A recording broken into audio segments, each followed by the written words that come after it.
I said loudly. "Clear this passage." Williams started half-heartedly to shove at the men nearest him. A fist flashed out and snapped his head back. That was a mistake.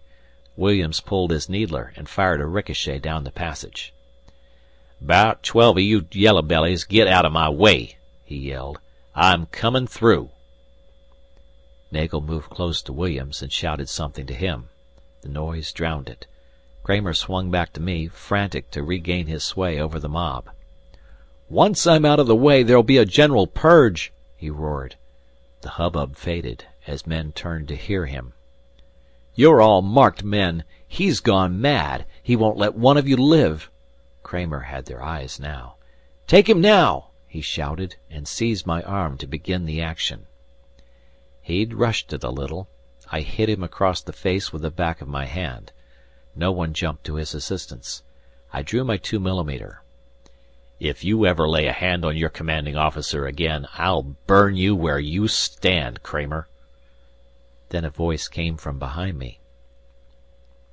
"You're not killing anybody without a trial, Captain." Joyce stood there with two of the crew chiefs, needler in hand. Fine and Taylor were not in sight. I pushed Kramer out of my way and walked up to Joyce.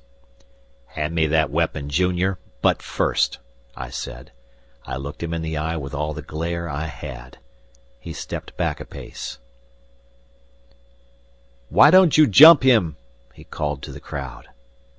The wall annunciator hummed and spoke. "Captain Greylorn, please report to the bridge. Unidentified body on main scope." Every man stopped in his track, listening. The annunciator continued. "Looks like it's decelerating, Captain." I holstered my pistol, rushed past Joyce, and trotted for the lift. The mob behind me broke up, talking, as men under long habit ran for action stations.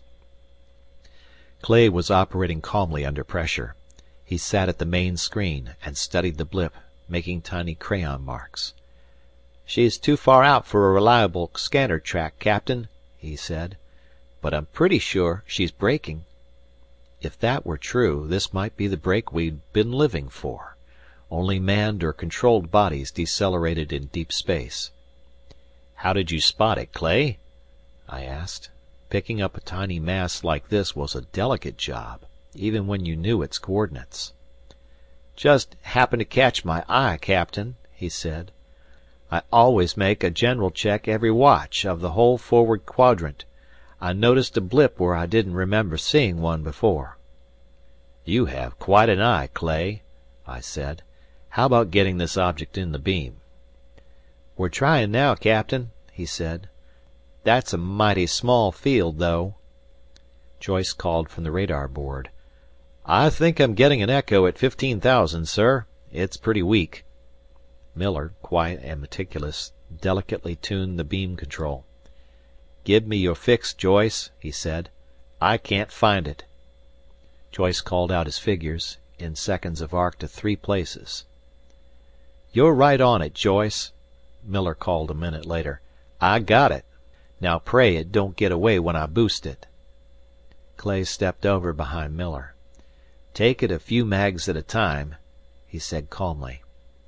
I watched Miller's screen. A tiny point near the center of the screen swelled to a speck, and jumped nearly off the screen to the left. Miller centered it again, and switched to a higher power.